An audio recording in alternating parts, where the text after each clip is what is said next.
Rassurez-vous, Kit Armstrong n'avait pas besoin d'être guidé pour arriver ici chez lui, quoi. Il commence à connaître la pièce principale de son habitation et du centre culturel qui est devenu l'église Sainte-Thérèse. Je remercie ceux qui ont passé la nuit ici, qui étaient déjà présents hier soir, ce qui démontre, mon cher Kit, que ton adresse est devenue une adresse qui fait recette. C'est la chance aussi, et pour nous peut-être plus encore, la chance d'avoir Kit Armstrong. Vous savez, il y a peu d'artistes, plus les artistes sont grands, plus leur talent est grand, et plus leur humilité force le respect. Et lorsque je demande à Kit Armstrong de monter cette petite après-midi autour de la fontaine, il a dit oui tout de suite. Bien sûr, lui pensait à Saint-Saëns et à Offenbach. Et nous, ici, on pensait à Colette Chirez. On a les références que l'on peut.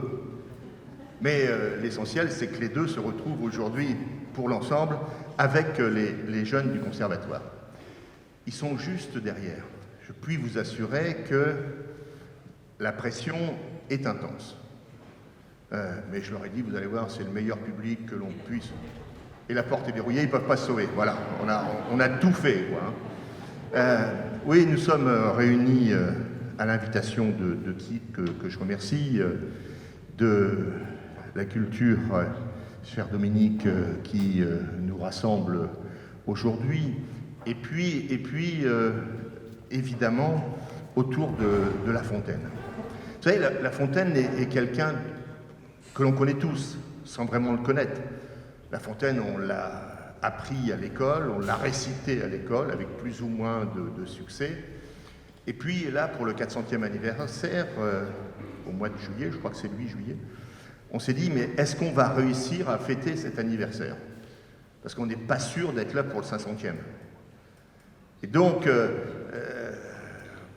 les cérémonies vont s'organiser, donc je suis ravi que ce déconfinement, même partiel, permette de nous retrouver, et puis peut-être de redécouvrir La Fontaine.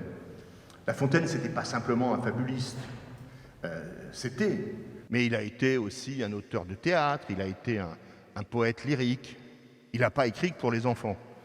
N'est-ce pas, cher Alain Reuter, que je salue, qui est le vice-président du conseil régional chargé de la culture avec Claude Gévert, du temps où on était en Picardie.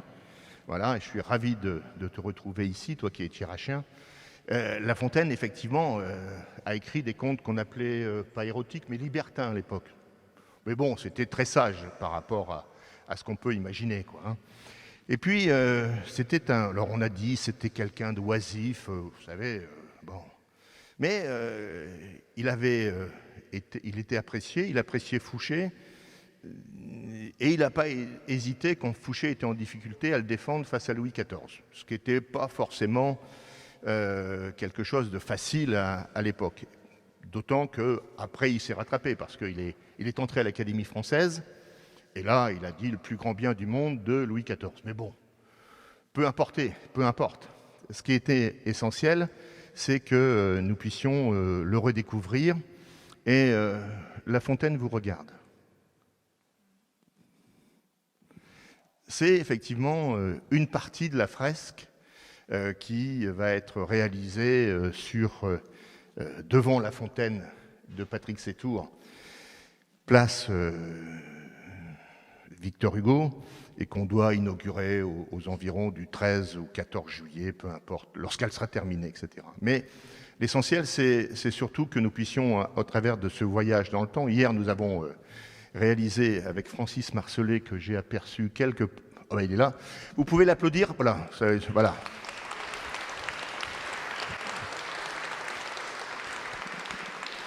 Francis Marcelet est le réalisateur qui a réalisé La légende des siècles de Kit Armstrong. Je sais, le titre a déjà été pris, hein.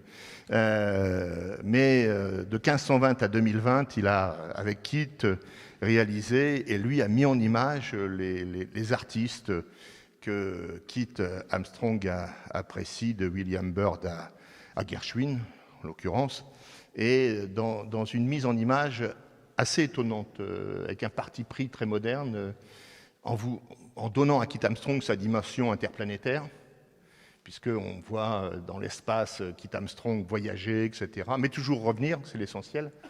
Et donc, Francis Marcelet va enregistrer avec ses caméramans. J'ai même vu que Florence Gaucher, qu'on appelle Spielberg de l'hôpital, est parmi nous. Mais ce film pourra aussi constituer un merveilleux souvenir pour Kit Armstrong, mais surtout pour les jeunes artistes. Donc voilà, merci à vous de votre présence. Cela a fait très chaud, je vous le dis, de pouvoir vous recevoir. Et surtout, cela démontre que Kit Armstrong, mais on le savait, était un artiste international, planétaire, mais qu'il est d'abord avant tout un Hirçonnais. Merci.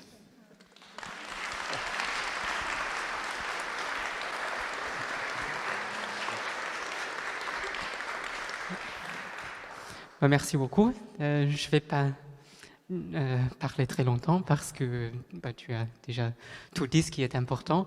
J'ajoute tout simplement que les Fables de La Fontaine, j'ai connu ça comme restaurant à Paris qui se spécialise dans les fruits de mer.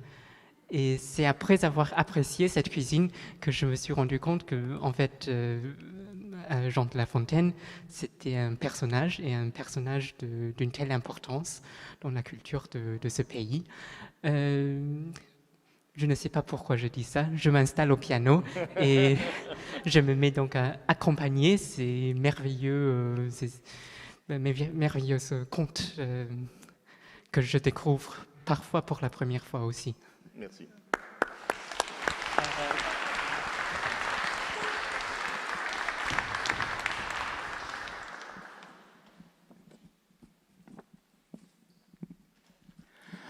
Bonjour et bienvenue. 2021 marque le 400e anniversaire de la naissance de Jean de La Fontaine, véritable pilier de notre littérature. En cette occasion, Kit Armstrong, ici chez lui, nous fait l'immense plaisir de valoriser et prolonger cet héritage en participant à cet événement historique tout en nous y associant, et je le remercie vivement. Je remercie également Monsieur le maire, le service culturel, la régie son, les services techniques, Noël Grégoire, professeur de piano au conservatoire pour les enregistrements de bande-son, et bien entendu tous les élèves ayant participé sur ce projet La Fontaine, ainsi que leurs parents pour les nombreux déplacements effectués. Nous allons commencer avec la grenouille qui veut se faire aussi grosse que le bœuf. La fable dénonce tous ceux qui veulent se donner l'apparence d'une qualité qu'ils n'ont pas et dénonce l'envie, la jalousie, la fausse image que l'on peut donner de soi, mais cela ne veut pas dire qu'il ne faut pas avoir de l'ambition. Sur une musique d'Isabelle Aboulker, voici donc Violette et Lénie,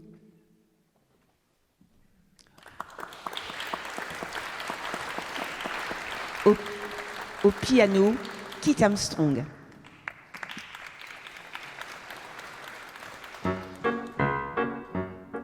Une grenouille, une grenouille, une grenouille vit un bœuf qui lui sembla de belle taille.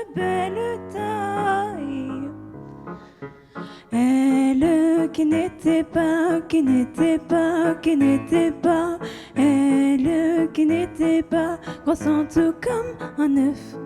Envieuse, envieuse, envieuse, envieuse. S'étend et s'enfler ce travail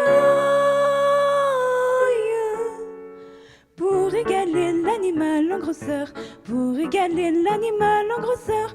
Gna gna gna gna gna gna gna gna gna gna gna gna gna gna gna gna gna. Disant, regardez bien ma sœur, est-ce assez? Dites-moi, n'y suis-je point encore nenni?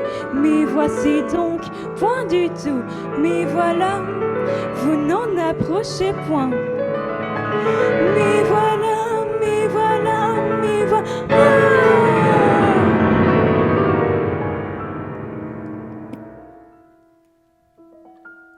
la chétive pécore s'enfla si bien qu'elle crèva. Le monde est plein de gens qui ne sont pas plus sages. Tout bourgeois veut bâtir comme les grands seigneurs. Tout petit prince a des ambassadeurs. Tout marquis veut avoir des pages.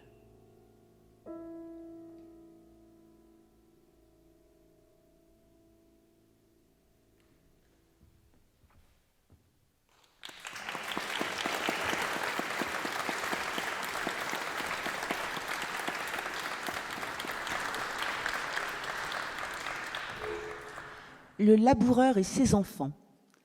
Coraline va maintenant interpréter en parler ch'ti Le laboureur et ses enfants sur une sarabande de Jean-Baptiste Lully.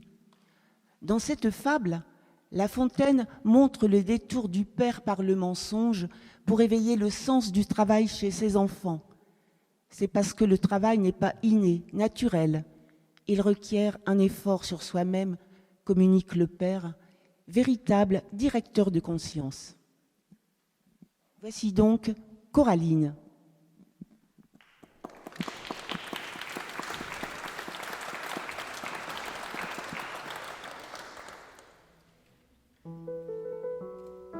Chincier et ses enfants. Vieux Sancier qui s'entoure de moins en moins ben, je dis Jo en lui-même. Je crois que je n'ai plus pour longtemps. Et Busillant qui est au plus que temps, il fait venir tout près de lui tous ses enfants. Quand ils s'enterrent tous en scène autour de Chli, avec le reste de forge qui accorde, il le dit. Mes enfants, écoutez bien, avant de mourir, il y a une affaire que je veux vous dire.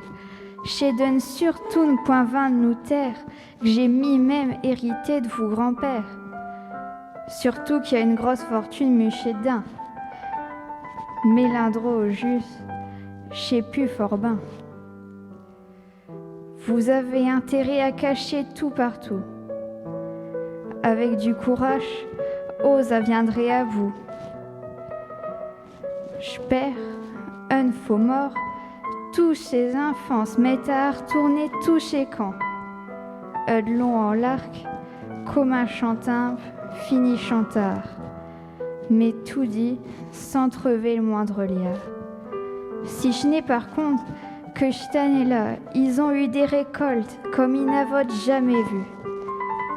Il n'y avait jamais eu d'argent muché, mais chelles le sont terre tous l'avaient digéré. Le vieux père, chéto un homme fort sage, leur avait fait comprendre qu'avec du courage, chez dans leurs bras qu'il y avait de l'or, et que je l'ouvrage aussi, chez un trésor.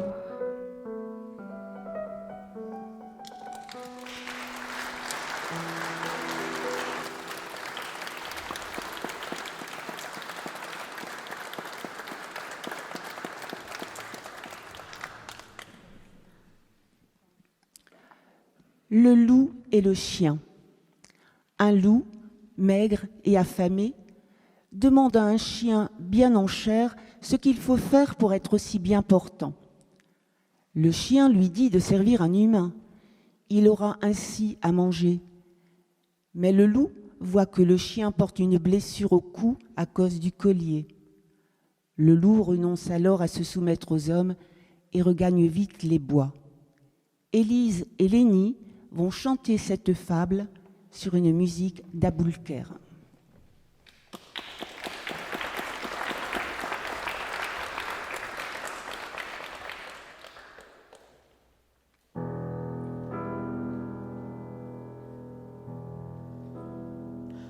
Un loup n'avait que les os et la peau, tant les chiens faisaient bonne garde.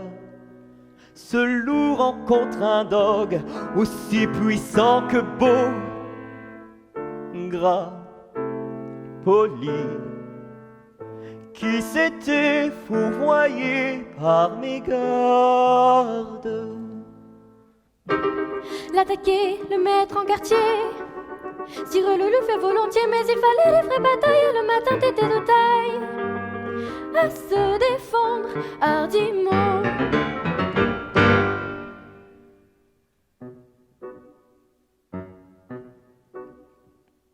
Le loup donc l'aborde humblement, entre en propos et lui fait compliment sur son embonpoint qu'il admire.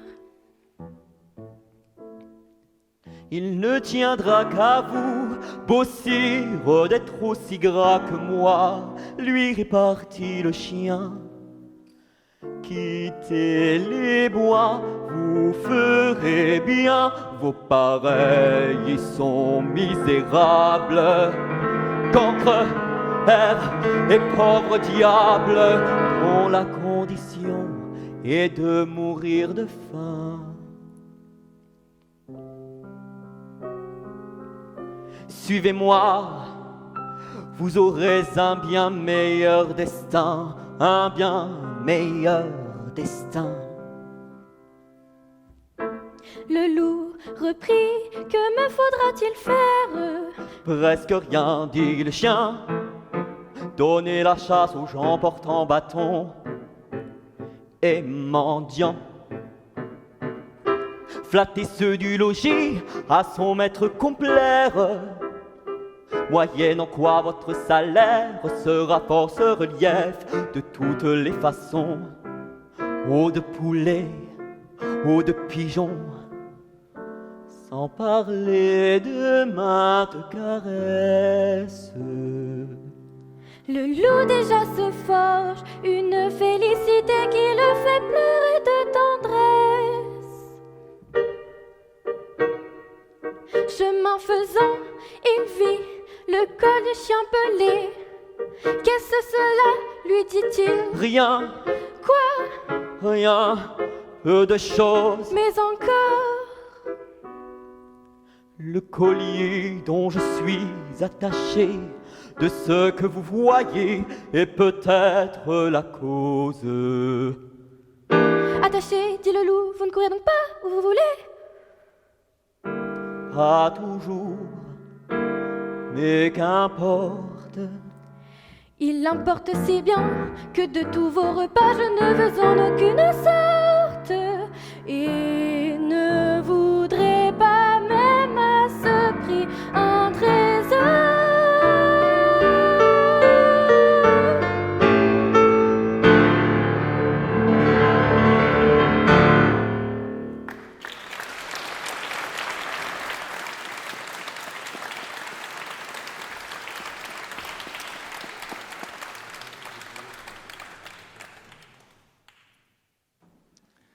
Le corbeau et le renard. Dans cette fable, La Fontaine critique deux grands acteurs de la scène française du XVIIe siècle. Le courtisan qui flatte et dit tout ce que les personnages de pouvoir veulent entendre, et les personnes hautes placées comme le corbeau, bien haut perché sur sa branche, qui les écoutent et finalement qui les font vivre. Gaylor va interpréter cette fable en ch'ti sur un prélude de Bach. Voici Gaylor.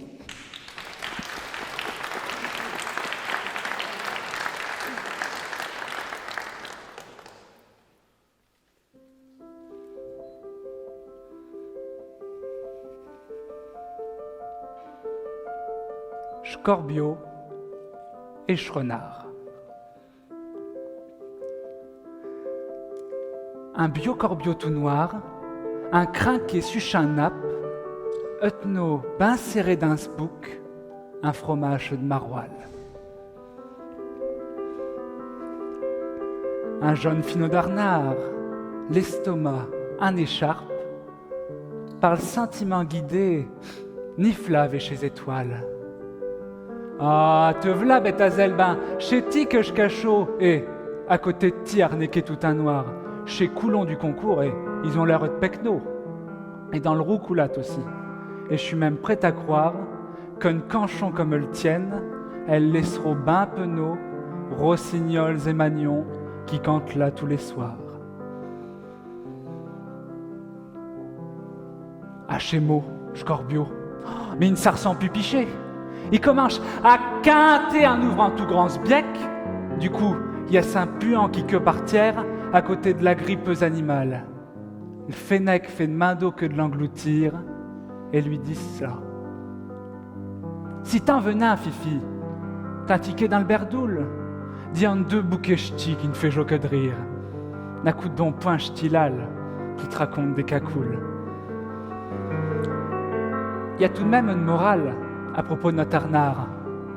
À force de s'inventer, j'ai fait le tour d'Eltière et il n'y a plus d'autres moniaux que l'Arnard a pu se faire. Ben, si à cette heure d'Arnard, tu n'en vois plus grand main. Chez qu'à trop ouvrir le bouc, ils ont tous carvé de faim.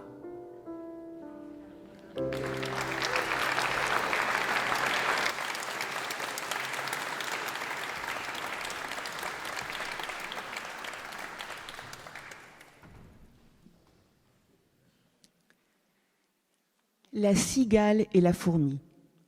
La cigale et la fourmi, très connue de générations d'écoliers, est celle qui a fait l'objet du plus grand nombre de commentaires.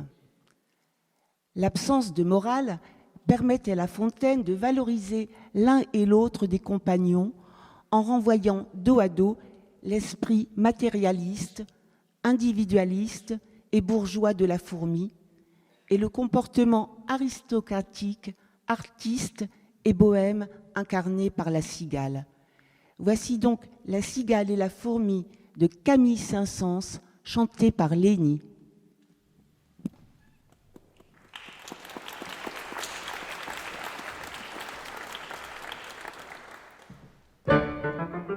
La cigale ayant chanté tout l'été, se trouva fort dépourvue quand la bise fut venue.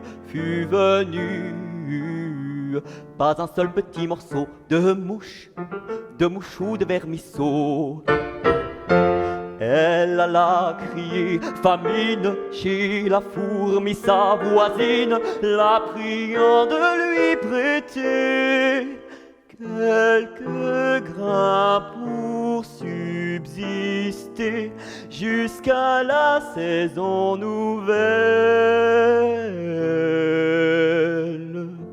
Je vous paierai, lui dit-elle, avant l'oufoie d'animal, intérêt principal. La fourmi n'est pas prêteuse, c'est là son moindre défaut, c'est là son moindre défaut.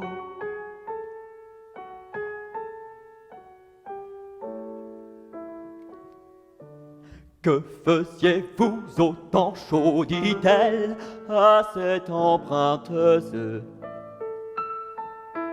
Nuit et jour, à tout venant, je chantais, ne vous déplaise. Vous chantiez, j'en suis fort aise. J'en suis fort aise. Eh bien, dansez maintenant.